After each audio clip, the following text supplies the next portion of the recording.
La Revolución Rusa es uno de los grandes acontecimientos del siglo XX. Arrasó al zar Nicolás II y junto a él toda huella de una antigua tradición. Su imperio se vino abajo tras una sucesión de sublevaciones que culminaron en el golpe de Estado del 7 de noviembre de 1917. Cuando la dinastía Románov celebró su tricentenario al principio del siglo, la tempestad ya se cernía aunque el país lo ignoraba.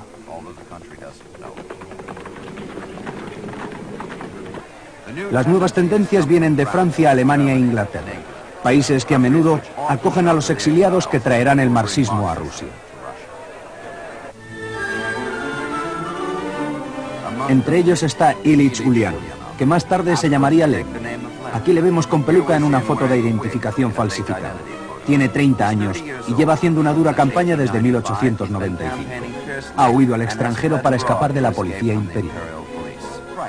Una gran huelga se declara en Bakú en diciembre de 1904, a la que sucederían manifestaciones en San Petersburgo el 8 de enero de 1905.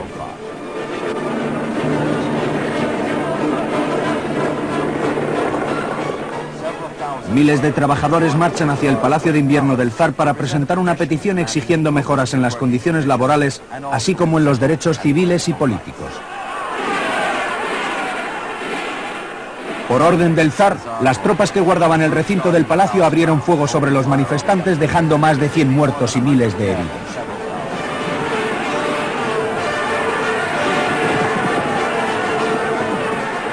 El horror provocado por esta masacre de una multitud indefensa ha permanecido en la historia rusa bajo el nombre de Domingo Sangriento. En el ejército y en aquellas unidades de la Marina compuestas principalmente de trabajadores, la revolución se está tramando. El motín más famoso sigue siendo el del buque de guerra Potemkin. Cientos de otros motines estallan desde Kronstadt hasta Sebastopol. Desde Odessa a Moscú los movimientos se generalizan. El país entero está al borde de una insurrección y el primer soviet se forma en San Petersburgo, un consejo de trabajadores que se convierte en un tipo de gobierno provisional. El presidente de este soviet es la tercera gran personalidad de la revolución, Lev Davidovich Brodsky, conocido como Trotsky. Durante más de un mes fascina a las multitudes con su vitalidad. Lenin crea un periódico clandestino. Ha nacido el Pravda. Llama a los proletariados a sublevarse junto a los campesinos. Ataca la política del zar Nicolás II y a pesar de su apariencia confidencial, el periódico contribuye a popularizar las ideas de Lenin entre las clases trabajadoras. Cuando estalla la Primera Guerra Mundial, hay más de 2 millones de huelguistas. El final del régimen no está lejos. En agosto de 1914, la catástrofe de Tannenberg llega como un mal presagio para la continuación de la operación militar. En 1915 hay derrota tras derrota. Los 14 millones de soldados no son suficientes para compensar la mala preparación y el material inadecuado de las tropas.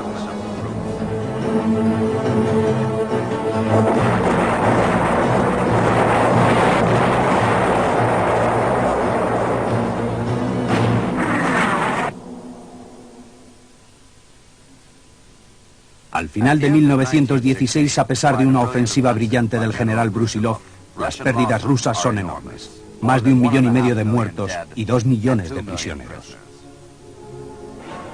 Al principio del 1917, el hambre, el frío y la guerra llevan a la población al límite de su paciencia y las manifestaciones se hacen más frecuentes. Esto es exactamente lo que ocurre en Petrogrado el domingo 26 de febrero, cuando los guardias abren fuego sobre una procesión de mujeres y huelguistas que marchan hacia la luz. Hay muchas víctimas entre los manifestantes. Al día siguiente, los soldados abandonan sus cuarteles para ponerse al lado de la multitud y reunirse para apoyar a la revolución que esta vez ha empezado de verdad. Al darse cuenta de que ya no puede quedarse en el poder, Nicolás II se resigna a la abdicación, después de intentar en vano entregar la corona a su hermano el gran duque Michael, quien la rechaza y deja todo el poder en manos del gobierno provisional. En la primavera de 1917, Alemania ayuda a Lenin a regresar a Rusia. En ambos países la guerra es el asunto de prioridad. Tanto Lenin como el Soviet de Petrogrado hacen campañas para acabar con la lucha, mientras que Berlín desea librarse del frente del este para poder concentrar sus tropas en el oeste frente a los aliados. Es por eso que los alemanes proveen a los revolucionarios del famoso vagón blindado en el cual Lenin, acompañado de 50 exiliados más, viaja de Suiza vía Suecia y Finlandia a Rusia.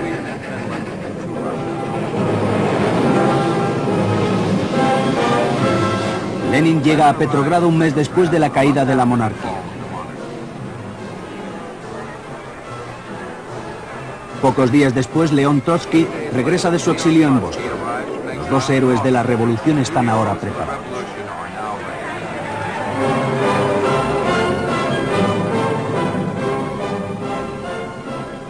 Lenin, el día después de su llegada, lanza su tesis de abril resumida por el famoso eslogan «Pan, paz y libertad». Se convierte en el más grande defensor del traspaso de todo el poder al Soviet, envía agitadores profesionales por todo el país para hacer correr la voz por medio de panfletos. El 3 de julio, un tiroteo causa la muerte a 400 personas. Tras la crisis, el gobierno se reconstituye, pero inmediatamente después el nuevo presidente de la coalición, Kerensky, se encuentra de nuevo bajo presión, esta vez de la derecha. El general Kornilov organiza un golpe de Estado con el fin de eliminar la anarquía en el ejército y establecer una autoridad sólida para hacer frente a la catastrófica situación militar.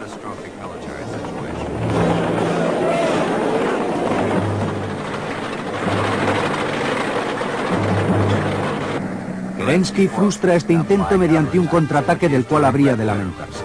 Suministra armas a los bolcheviques para parar a Kornilov. De aquí en adelante, ante la carencia de instituciones, nada podrá parar a los bolcheviques en su camino hacia el poder. El crucero Alba dispara unos cañonazos de advertencia.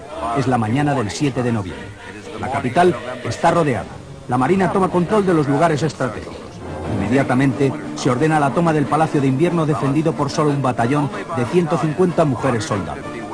De acuerdo con el calendario ortodoxo, estamos en la tarde del 7 de noviembre.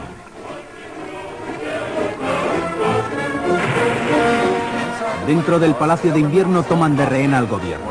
Hacia las 2 de la madrugada, un pequeño grupo de soldados, seguidos de una multitud desorganizada, toman el palacio. 3 oficiales son heridos y se producen saqueos. Detienen a los ministros. El primer gobierno de Lenin se reúne. Al llegar al poder, los bolcheviques encuentran la situación bastante diferente a la prevista en sus teorías. Pero Lenin sabe que si la revolución ha de triunfar, la guerra debe cesar. Firma un armisticio y empieza a negociar con los alemanes. Trotsky es uno de los negociadores. El desquite de los alemanes es devastador.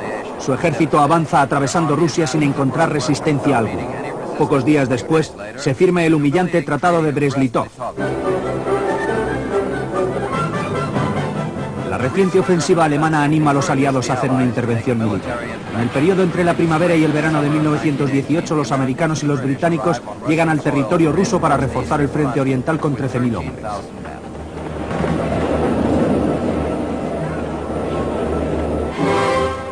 Ante estas intervenciones externas, Lenin reacciona violentamente.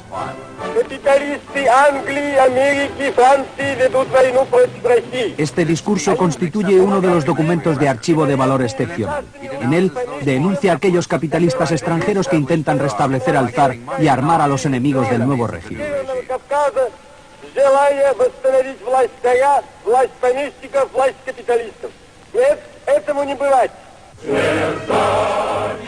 Es el principio de la guerra civil. Los comunistas se dan cuenta de que deben crear un nuevo ejército rojo urgentemente. Frente a los rojos está el ejército blanco, compuesto por cerca de 150.000 hombres bajo el mando de jefes militares como Denikin, Kornilov y Yudenich. Frente a este peligro, Lenin decreta que el ejército sea reforzado.